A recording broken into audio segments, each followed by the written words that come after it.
And now let's go to Allison Morris, who is live in Lawrenceville, where everything seemed to have begun. And Allison, what's going on now? Well, Patrice, we're at the corner of 34th and Penn, and I'm going to step out of the way so you can take a look at the crowd down there. We just had a group of police officers and trucks full of officers in riot gear rushing through the area. You can see all kinds of trucks coming through. There is a line of riot police there, but when we walked down to that area, to be perfectly honest with you, the bulk of the rioters down there were holding a sign that said, "Let's go Pens," and we're cheering for the Stanley Cup. And just to give you a sense, a lot of the people that we have been seeing here have not been violent and have not been causing any damage to the area. I'd like you to take a look at some video that we did roll a little bit earlier. You can see that we had a small group coming through here, many of them around student age, college student age, some of them wearing masks. They did break one police car window. That was the only broken window that we saw today. For the most of the time in our area, and I should clarify that we were not at the starting point of this march. We were only here at 34th and Penn, but for the majority of the time that we were here, there was a much larger police and media presence than a presence of actual protesters. We did catch up with some of them a little bit earlier who were very upset. They felt that the police were not enabling them to march, and they talked with us a little bit about that. How would I describe this? Violated.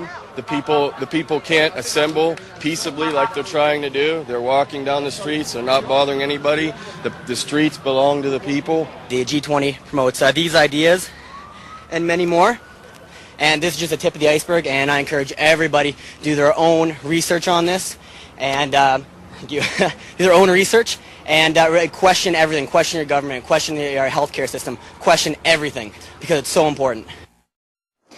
Now, just to give you a sense of the live picture you're looking at right now, we are in Lawrenceville on Penn Avenue, in between I'm on the corner of 34th, you're looking at around the corner of 32nd. Most of those people in black that you are seeing there are riot police that are here. There is a small group of protesters down there. Again, though, a majority of the presence we have seen in this part of Lawrenceville throughout the day has been police, not only from Pittsburgh, but from all over the country, as well as a very, very large media contingent. We did see, I think it would be safe to say, at least 100, if not 200 protesters come through this area. They were dispersed rather quickly, and from our perspective at least, it was a smaller perhaps protest presence than we had expected in this area, and none of the businesses surrounding us were damaged at any point. How do you feel out there? What does it feel like for you?